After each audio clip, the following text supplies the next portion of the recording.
si Lord.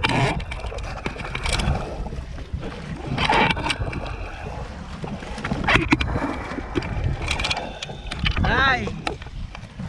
Thank you, Lord! Thank you, Lord. Ayan. Yan pong huli namin, guys. Yan pong huli namin.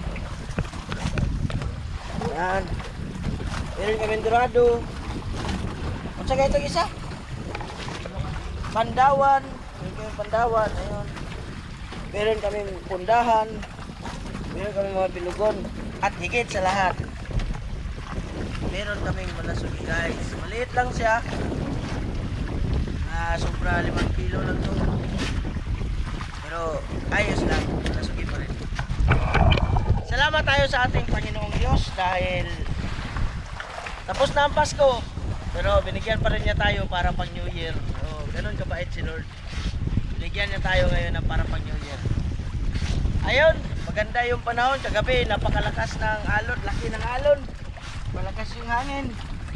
Pero salamat kay Lord. Ang pagbatak namin sa umaga, kalmado na siya. Kanina nagpaandar kami ng makina.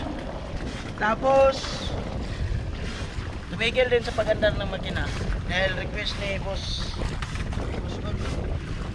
Ayun, maraming salamat. Abangan na natin, guys, pagdating natin doon sa ano, sa Tumpang, papapakilo natin.